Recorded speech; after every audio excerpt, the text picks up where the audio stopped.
I told you. I knew it. Trump just killed the border bill. I told you he was going to do that. I don't usually get things right. This one, I told you he was going to kill the border bill in the service of Vladimir Putin. I'll explain why later. But he looks like he's going to kill the border bill. This is the mop-up for January 26, 2024. Thank you so much for finding me this morning. I'm David Feldman. Please like this episode and share it so I remain in your feed. This is Alabama Republican Governor Kay Ivey. She's pro-life, but not on Thursday. The state of Alabama killed death row inmate Kenneth Smith using nitrogen gas, a brand new form of capital punishment. Now, in 2022, Alabama corrections officials attempted to execute Smith by trying to inject a more traditional death serum into his arm, but it being Alabama, they couldn't find his vein. After the botched execution, his lawyers appealed his death sentence to the Supreme Court, saying attempting to pull it off again would constitute cruel and inhumane punishment. But on Thursday morning, the Supreme Court refused to reverse the sentence, and now he's dead. His final words were, "Tonight, Alabama causes humanity to take a step backward." Then Smith spoke to those who try to block his execution by saying, quote, "Humanity rose up. I am leaving with love, peace, and light. I love you. Thank you for supporting me. I love all of you." Using nitrogen for the first time in the United States, the Alabama Solicitor General called it the most humane form of capital punishment ever invented. Yeah. Witnesses to the execution say when the gas mask was applied, Smith began writhing and kicking for up to 4 minutes. But we were told by the Solicitor General of Alabama that Smith would pass out within 45 seconds. Then, after writhing for 4 minutes, Smith spent 5 minutes struggling to breathe. The most humane form of capital punishment ever invented. It's amazing what people are willing to say, do, or in Alabama, Governor Kay Ivey's case, not do. You could have stopped this, Governor Kay Ivey of Alabama, but you didn't. Smith was found guilty of a murder back in 1988. The jury recommended life in prison, but the judge overruled them and sentenced him to death. Like I said, Governor Kay Ivey says she's pro-life. In June of 2022, the Supreme Court overturned Roe v. Wade, leaving it up to the states to decide when or if a woman can gain access to an abortion. Scientific America reports this morning that since the Dobbs decision between July 1st, 2022 and January 1st, 2024, in states where abortion has been banned entirely or allowed with rare exceptions, 64,000 women became pregnant from a rape. According to the Journal of American Medicine, late Wednesday night, the Journal of American Medicine came out with this. Texas saw as many as 26,000 rape pregnancies during that time period alone. Roe was overturned by 3 judges who were appointed to the Supreme Court by Donald Trump. I'll have more about Donald Trump's testimony in the E. Jean Carroll defamation lawsuit, where a jury has already found Trump guilty of rape, later on in this episode. Last week, I told you that Republicans can't do a border bill because Donald Trump needs a phony crisis to run on against Joe Biden. Last week, I told you that Troy Nehls, the Texas Trump supplicant in the House, let slip that he would never vote for the border bill because passing it now would be good for Joe Biden and bad for Donald Trump. Last week, I told you Trump was calling the shots behind the scenes, warning Speaker Mike Johnson he would be very disappointed if Johnson worked out a deal to pass Joe Biden's emergency supplemental for Ukraine, Israel, and the border. And now it's all out in the open this morning. The much anticipated border bill Republicans insist upon in order to approve funding for Ukraine looks like it's going to be scrapped, all because Donald Trump killed it. Punchbowl reports that in a private meeting with Senate Republicans yesterday, Mitch McConnell, the minority leader, told his caucus that the prospect for a border bill this year has dimmed now that Donald Trump is the presumptive nominee. Mitch McConnell reportedly told the senators that Trump is planning to run his entire campaign on the border crisis. McConnell added, quote, "We don't want to do anything to undermine him." In other words, this imaginary crisis at the border is so bad, so dangerous, we can't do anything to solve it because it would jeopardize Trump's chances in November. So that means no border bill, which was supposed to be tied to the Ukraine supplemental.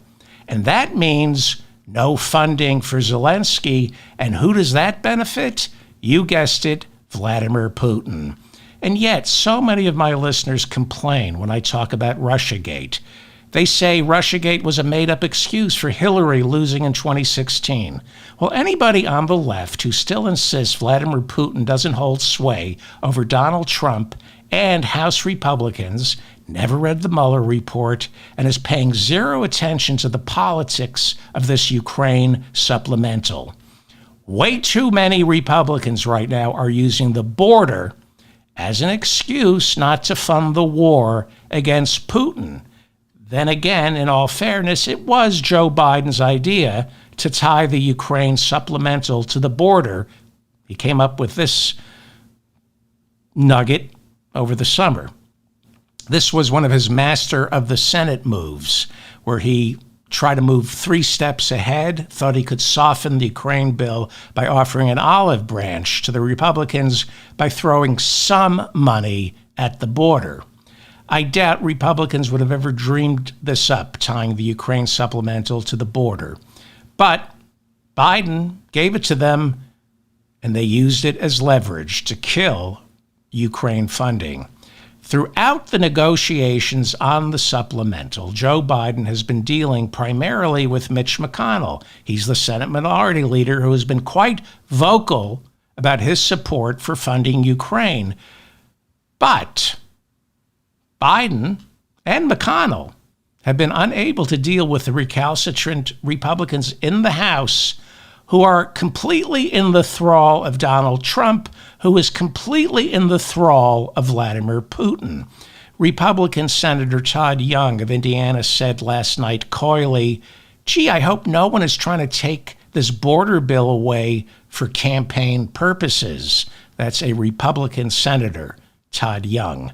But Mitt Romney, who voted to convict Trump in both impeachment proceedings, laid it all out on the table late Thursday and said, quote, "I think the border is a very important issue for Donald Trump.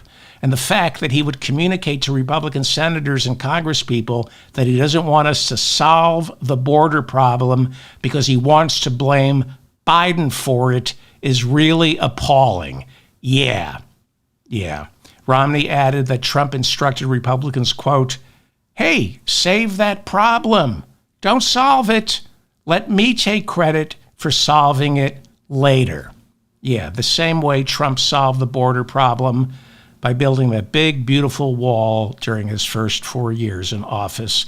Did I say border problem? It's not a problem.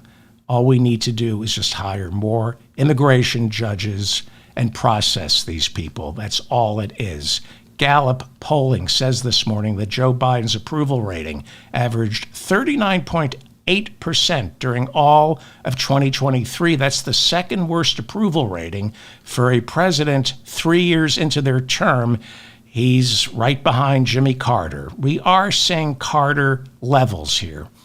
Donald Trump, Barack Obama, Ronald Reagan, Bill Clinton, and Richard Nixon all averaged below 50% approval ratings 3 years into their presidencies.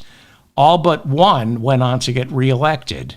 The one who didn't get reelected was Donald Trump.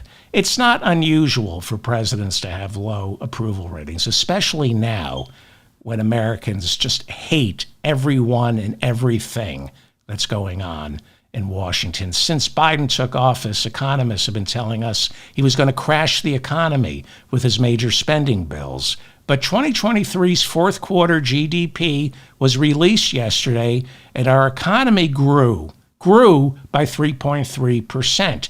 No recession. That number following a blowout third quarter where the economy grew by more than 5%.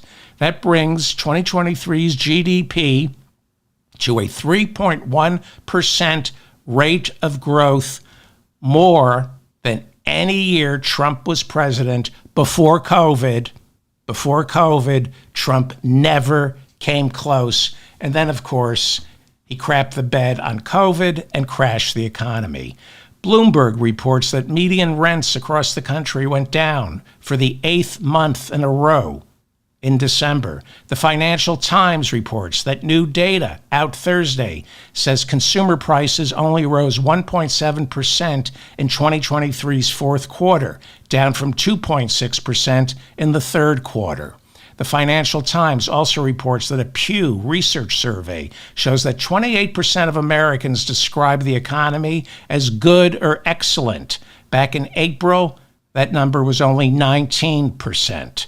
As the year progresses, Americans will pay attention to how things really are, at least on paper. The S&P 500 scored another record high on Thursday as Joe Biden hit the campaign trail, unveiling another $5 billion in infrastructure spending for dozens of projects, including a major bridge linking Wisconsin to Minnesota. All that money comes from his bipartisan infrastructure bill that was passed back in 2022, and we were told it was going to be inflationary. Biden has bragging rights, able to say he created more jobs than any president in American history while growing the economy quickly and fairly.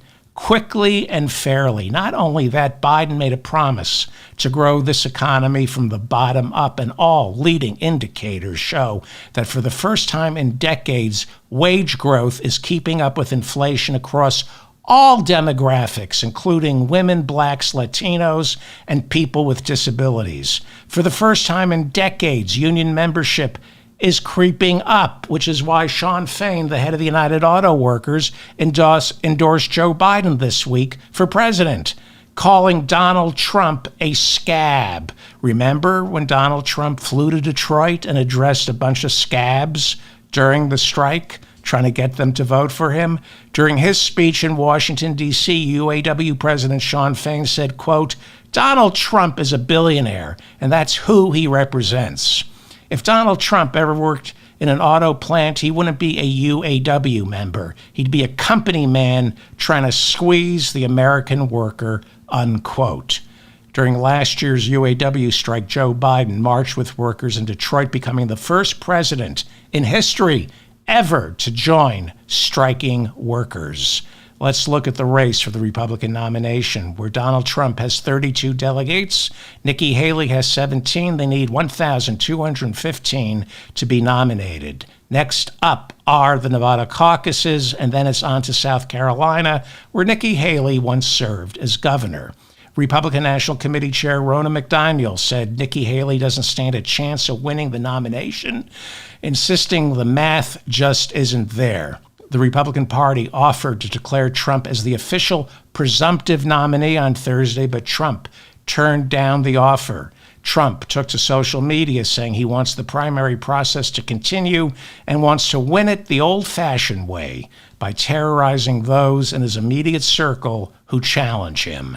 Reuters reports that close allies to Trump are urging him to pick a woman or black man as his running mate. Reuters says the three women topping that list are South Dakota Governor Kristi Noem, New York Congresswoman Elise Stefanik, and Arkansas Governor Sarah Huckabee Sanders. The black men are Dr. Ben Carson, Trump's former Housing and Urban Development Secretary, and South Carolina Senator Tim Scott. Tim Scott stood behind Trump Tuesday night during Trump's victory speech, where Trump personally attacked Nikki Haley for staying in the race. Haley, as governor of South Carolina, initially appointed Scott to be senator in 2012 after Republican Jim DeMint left the Senate to head the ultra-right-wing odious Heritage Foundation. South Carolina Senator Tim Scott said now is the time for the entire party to coalesce around Donald Trump. The New York Times reports that Nikki Haley's top super PAC raised more than $50 million in the second half of 2023, far more than Donald Trump's super PAC did. Smart money, if you want to call it that, knows that any cash donated to Donald Trump goes directly into his pocket or his legal bills and not towards winning the nomination. Trump's super PAC brought in $46 million during the second half of 2023, mostly small donors who are incredibly ignorant. Trump, meanwhile, is warning anyone who continues to donate to Nikki Haley will, quote, be barred from the MAGA camp, unquote. Liz Cheney is urging Nikki Haley to stay in the race. Cheney admitted Haley's chances are slim, but said Americans need to fight Donald Trump every step of the way. Cheney said her number one concern between now and Election Day is making certain Trump doesn't return to the Oval Office. Cheney has not endorsed any Republican candidates, including Haley. She has left the door open to voting for Biden and said she might consider a third-party bid because a third-party bid would offer an exit ramp for Republicans to vote for a conservative, but not Trump or Biden. As I said right before Iowa, if Trump wins New Hampshire and Iowa, the narrative will switch from Trump's self-immolation into what Trump is doing right. I said, if he starts winning, all of a sudden we're going to be hearing he's doing it all right. And now Bloomberg reports that Trump's ground game is way more impressive than anyone could have guessed. While the media pays attention to Trump's temper tantrum, says Bloomberg, and his courtroom displays of unfettered rage, below the surface is a well-oiled get-out-the-vote machine that knows exactly what it's doing, learning from past mistakes back in 2016 and 2020. Well, this is what the new narrative is. And conventional wisdom immediately has become that if Trump is allowed back inside the Oval Office, he will bring along with him a new crew, probably supplied by the Heritage Foundation's Project 2025. And we're told it's going to be a much savvier administration that learned from the first administration's mistakes, and they'll know how to hit the ground running with what Trump advisor Stephen Miller describes as a blitzkrieg, with an efficiency that will leave those trying to stop Trump confused and unable to keep up. But here's the thing. He's a moron, and he surrounds himself with mental defects. Yes, he beat DeSantis, and he's going to beat Nikki Haley.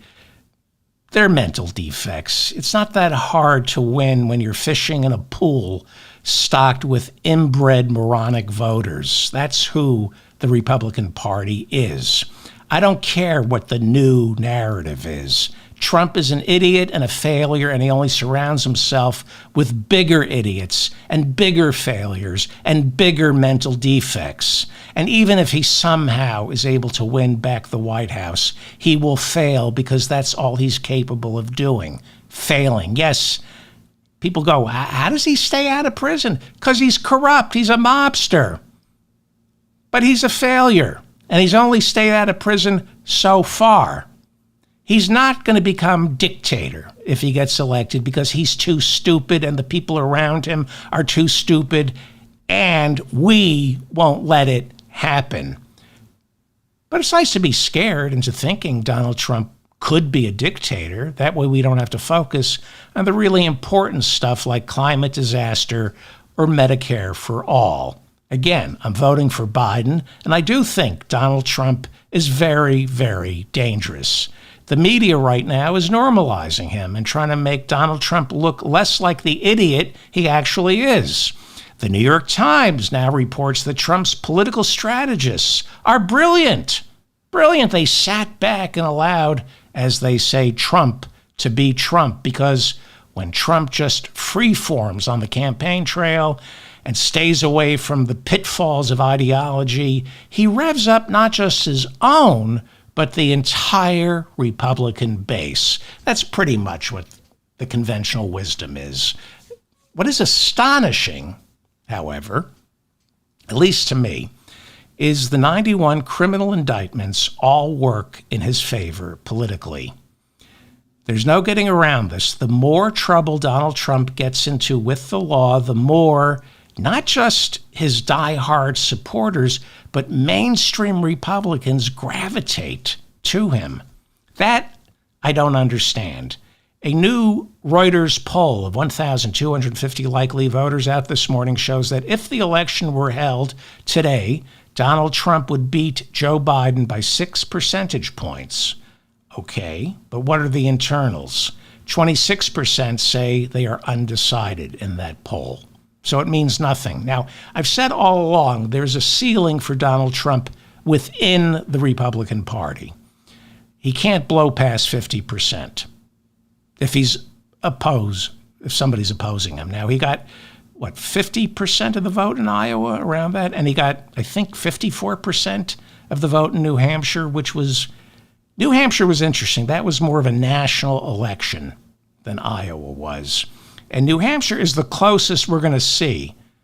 That primary is the closest we're going to see to a national, something that looks like a national election until the actual national election, because New Hampshire is a slightly blue state. It reflects the political divide in America. Hillary won by 0.5 of a percentage point, and Joe Biden won by 7 percentage points. New Hampshire kind of reflects America. And New Hampshire on Tuesday revealed the stark divide within the Republican Party, not just in America, but within the Republican Party. Haley got 43% of the vote. Now, how many Haley supporters will vote for Trump or stay home on Election Day? Or vote for Biden? A lot of them say if Haley doesn't get the nomination, they're going to vote for Biden. Trump has a ceiling. He always has had a ceiling. Now, if Haley drops out, then he'll start winning the rest of these primaries by incredible margins, but that doesn't matter anymore. Those margins won't mean anything because he's running unopposed. We saw in Iowa and New Hampshire that when Republicans are offered an alternative to Donald Trump, he barely tops 50%. That's his ceiling within the Republican Party. So where's the other half gonna go on Election Day? No Democrats are voting for him. Republicans will be voting for Biden. No Democrats will be voting for Trump. And independents are either voting for Joe Biden or staying home on Election Day. This is the mop-up for January 26, 2024. I'm David Feldman. Thank you for finding me. Please like this episode and subscribe. I want to remind you that this is an audio podcast, so take me with you on your next drive, the next time you go for a walk, or if you're helping a loved one, cleaning up after them. Please listen to this as an audio podcast. And of course, like and share this episode so I remain in your feed. Please leave a comment so I can issue corrections. I read all your comments, and if I make a mistake, I will issue a correction. I have some corrections to make, but I just don't have time this week. Peter Navarro was Trump's White House economic advisor, who, along with Steve Bannon, came up with a Green Bay sweep. That was a plan to flood the zone on January 6th. With so many challenges to swing state election returns that Mike Pence and Congress would spend days trying to certify the election, eventually turn it over to the Supreme Court, which would then throw it back into the House of Representatives to elect a president. And because of the way each state is weighted in such a process, Donald Trump would be reelected. The January 6th committee, therefore, subpoenaed both Navarro and Bannon to testify about their plan. They refused, and both men were found guilty in 2 separate jury trials of contempt of Congress and are in the process of appealing those rulings. On Thursday, Navarro, 74, who was found guilty of contempt back in September, was sentenced to 4 months in prison. Like I said, he's appealing that decision as well. He's been ordered to pay a $9,500 fine. In issuing his sentence Thursday, U.S. District Judge Ahmed P. Maida instructed Navarro to stop claiming victimhood and stop claiming he is the target of a political prosecution. The Washington Post reports this morning that Bannon and Navarro could be the first in nearly 50 years to get sent to prison for defying a congressional subpoena. Navarro tried to make a statement on the courtroom steps. He really loves those courtroom step moments when he can lecture. You know, he's a Harvard grad. He likes to lecture. So after Thursday's ruling, he went in front of a bank of microphones, but once again, protesters drowned him out with whistles and cowbells. They held up signs calling him a liar. It's just terrible. Take a listen. Happy to talk to some of the print media inside so that we're not harassed by these folks here. But again, the important issue here is the central constitutional issue about the separation of powers and the integrity of presidential decision-making. And I have been caught in a battle between 2 competing branches of government, and we're about halfway to resolving this case. So I appreciate this. I'm sorry for the video cameras that you can't get clean sound because of this, but this is what has happened to this country, and it's unfortunate that they won't respect my First Amendment rights here.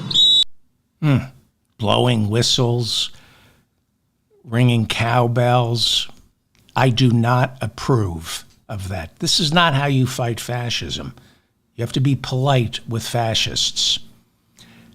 South Carolina Republican Congressman Ralph Norman told CNN Wednesday night that, yes, he did in fact send a text to Donald Trump's White House Chief of Staff Mark Meadows 3 days before Joe Biden's inauguration, urging Meadows to instruct Donald Trump to declare martial law to keep Joe Biden from taking office.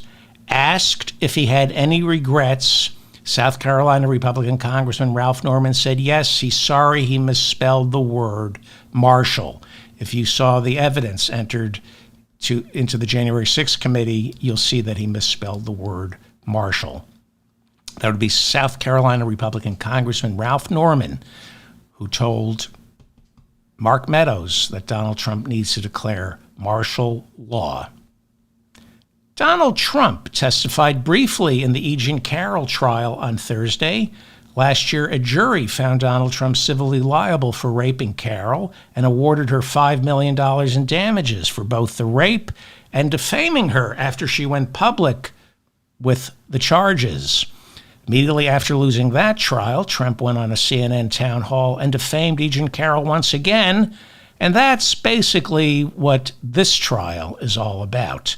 It's not about determining whether or not he raped or defamed her, but how much more he must pay her in damages.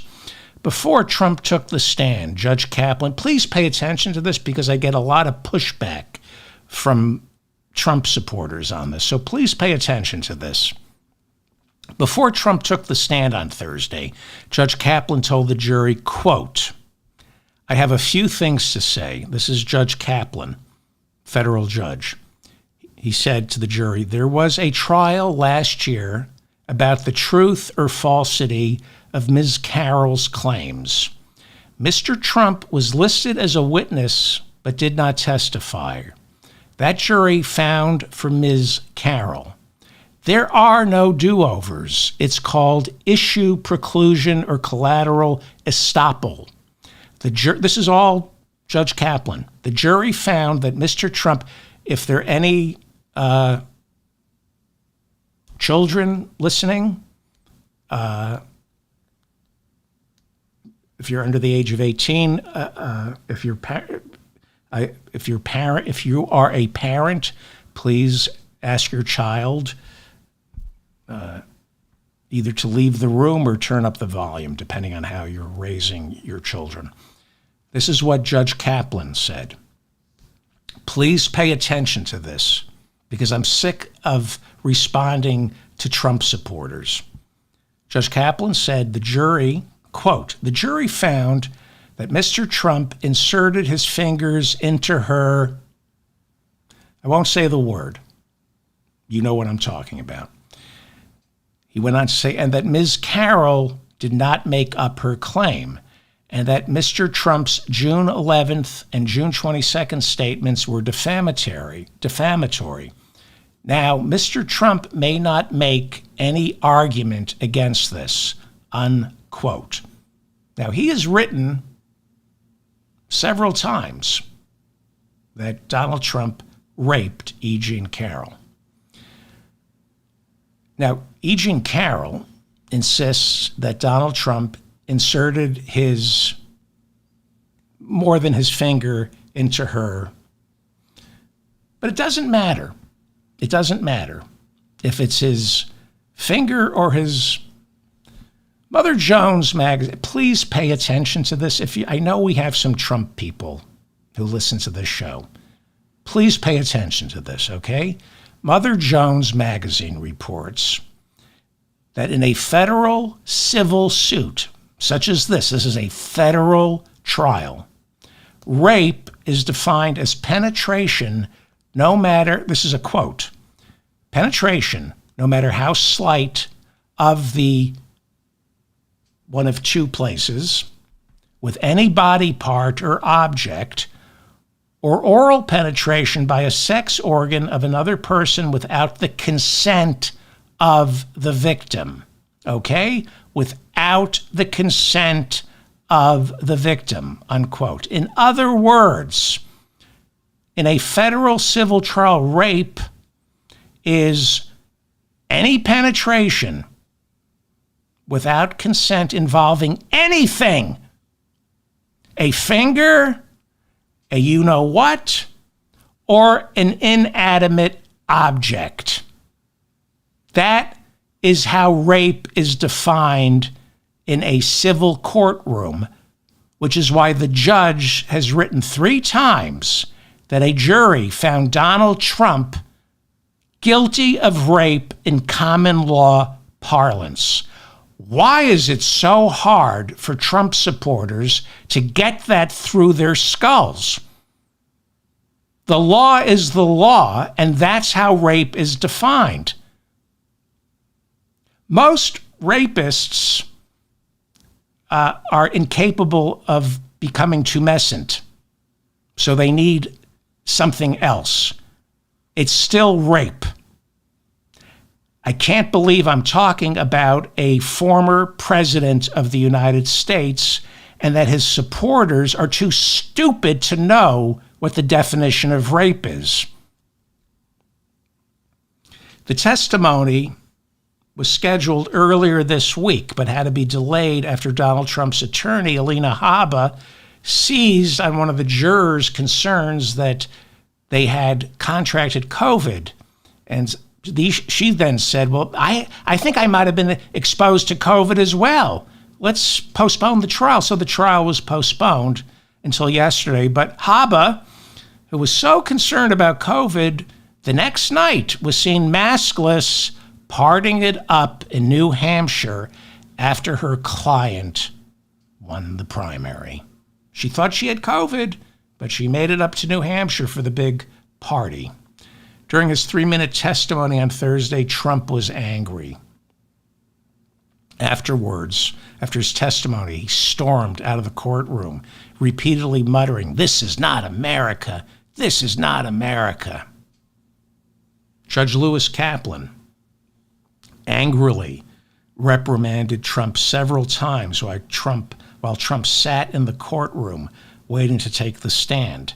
Trump reportedly heckled Judge Kaplan while the judge was engaged in a sidebar with lawyers. Speaking of E. Jean Carroll, to no one in particular, Trump blurted out, "I never met her. I've never seen her before," unquote. That's defamatory. The judge then angrily ordered Trump to keep his voice down.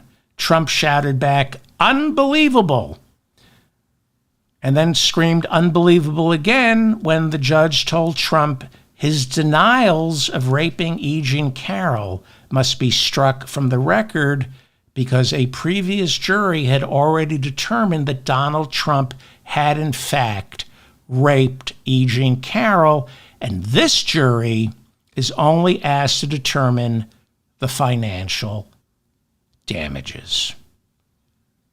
Closing arguments in the trial are scheduled for later today. I don't know, several platforms don't like me using the word rape, and I've been notified. So I think this story is so grotesque and offensive that people don't really know that Donald Trump was found guilty of rape. Because when you have to explain what the definition of rape is, I think corporate media gets queasy about the particulars. Although they didn't when Bill Clinton lied about oral sex with Monica Lewinsky. When Bill Clinton was president, all of a sudden you could say blowjob on national television. Mediate reports that the night before his testimony, Trump took to social media with 37 separate posts attacking E. Jean Carroll. He posted a screenshot of E. Jean Carroll, one of her tweets, where she said she'd like to be on The Apprentice. Well, obviously, then he's innocent.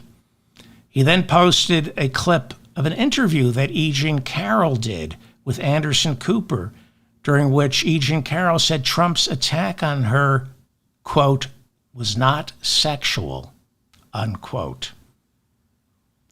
That's what Trump tweeted to his followers, that E. Jean Carroll said his attack on her was not sexual. Rape is not sex. There's nothing sexual about rape. But his idiot followers and Trump think rape is sex. It has nothing to do with sex. It's the opposite of sex. Well, the Daily Express, I can't believe I have to explain this to some people.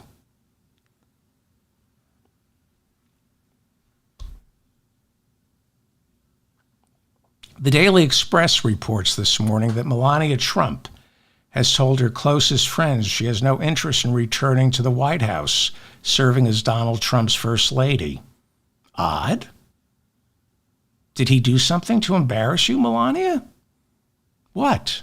Was it the sex with that porn star right after you gave birth to a son? Was that it? Or that sex with the Playboy playmate after you gave birth to a son? Or was it a jury finding your husband guilty of rape? Could that be?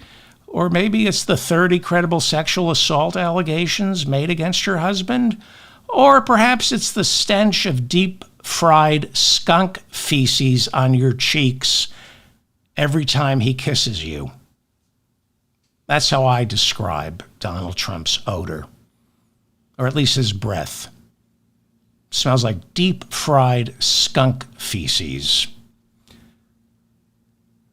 Meanwhile, Judge Arthur Engoron, who presided over New York State's civil fraud trial in which Trump has already been found guilty of defrauding banks and insurers, Judge Engoron is expected to issue a written ruling by January 31st on how much Trump will have to pay in fines.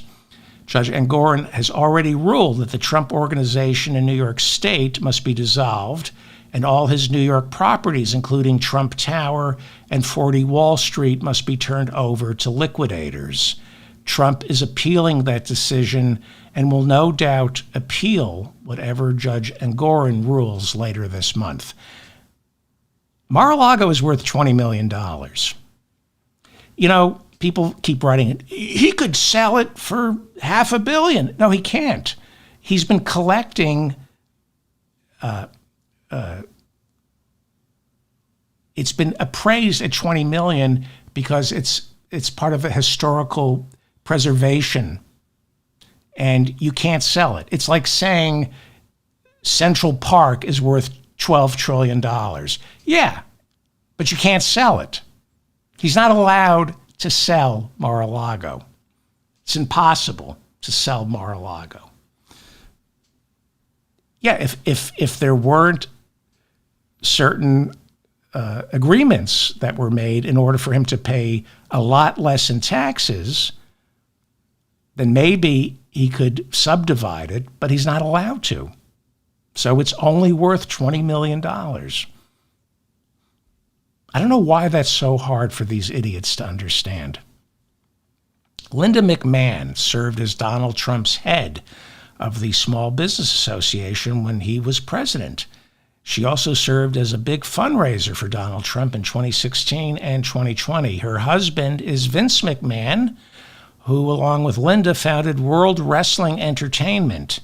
Vince McMahon was sued on Thursday by a former female employee accusing him of abuse and sex trafficking. The lawsuit charges McMahon made the plaintiff's employment predicated upon a sexual relationship that eventually turned into physical and emotional abuse. This is one of Donald Trump's friends. The plaintiff said she was sexually assaulted by McMahon inside the WWE offices, and that employees knew it was going on but did nothing to stop it. She was fired back in 2022 when Linda McMahon, who served as Donald Trump's small business administrator, learned of her husband's so-called relationship with the woman. That was the same year Vince McMahon was forced to leave WWE after the Wall Street Journal reported that Vince McMahon paid 4 women a total of $12 million to remain silent about his sexual misconduct at the office. McMahon, however, is still the majority shareholder in WWE, and according to a recent regulatory finding, still exerts full control over how his company conducts its affairs. Netflix announced on Wednesday that it just paid WWE $5 billion for the rights to live stream its wrestling events. It's doing business with Vince McMahon. I looked at the complaint filed by the plaintiffs. Janelle Grant is the plaintiff. Her lawyers filed this complaint in the United States District Court for the District of Connecticut.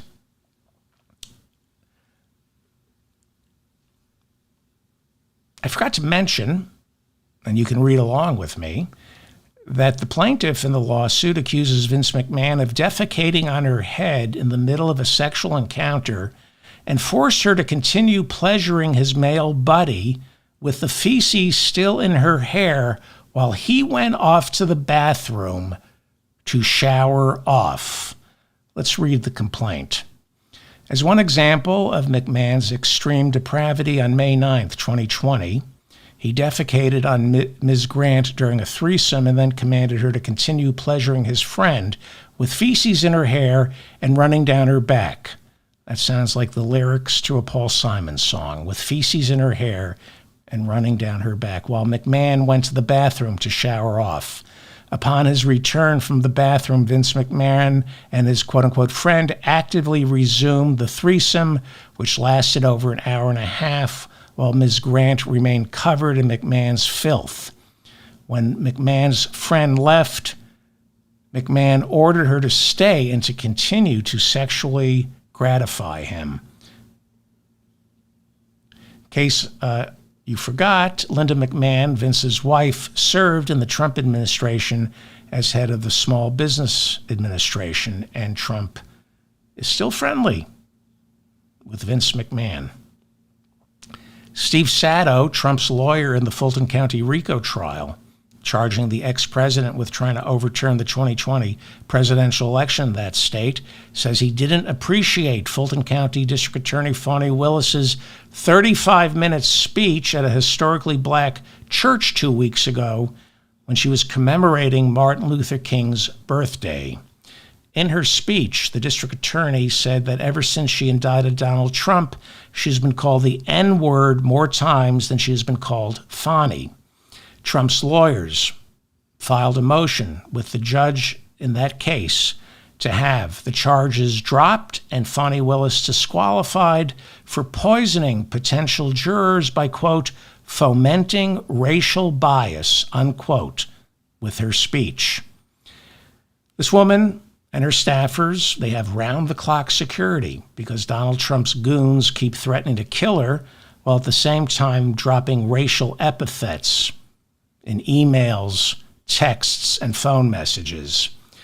Donald Trump repeatedly accuses her of hating white people, but it's Fani Willis who is fomenting racial bias. The name of Trump's lawyer is Steve Sadow, S-A-D-O-W.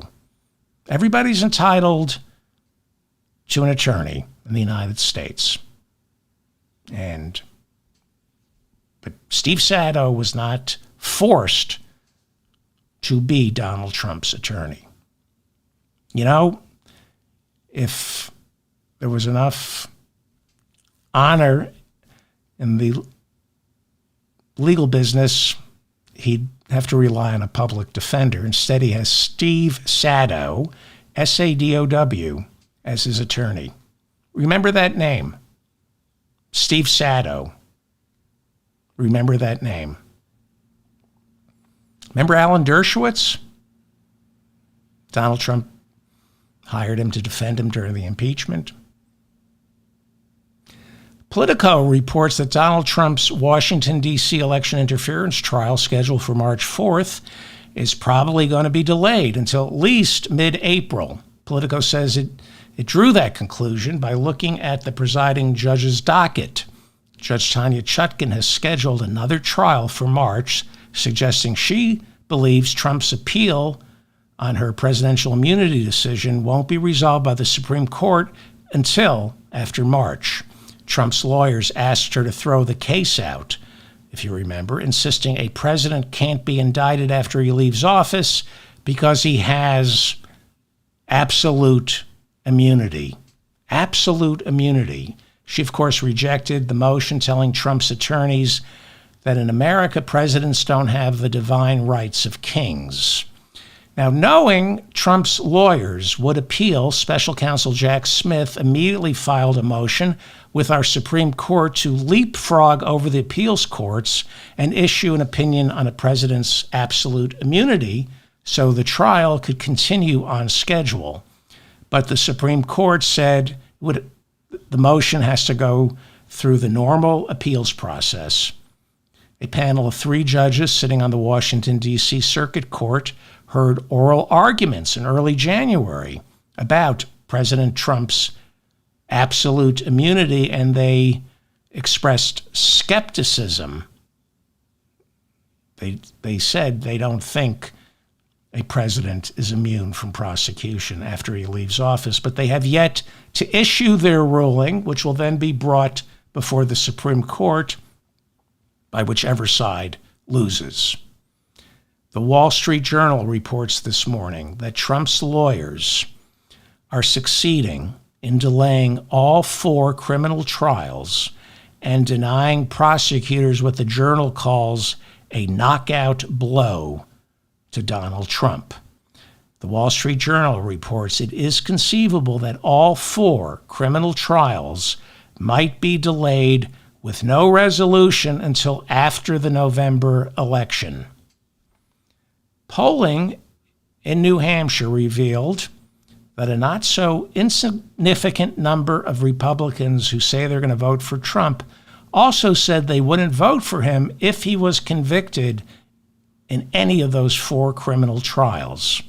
But now the Wall Street Journal says we may not see any convictions before they cast their ballots because Trump's lawyers are working the appeal system.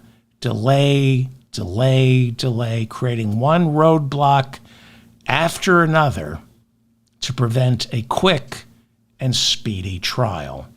Donald Trump is not smart. He is a gangster. He's a mobster.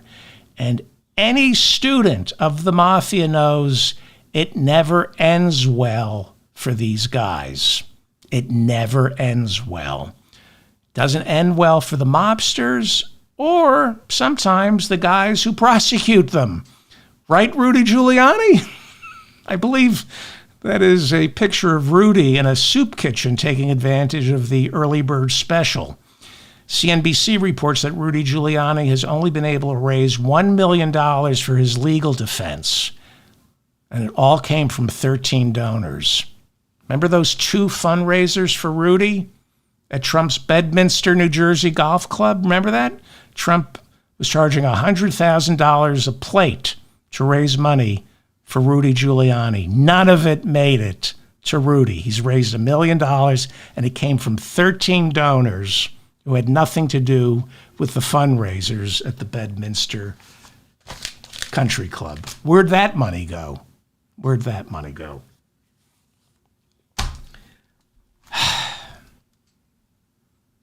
I'm David Feldman, reminding you to stay strong and protect the weak. Thank you for joining me this morning.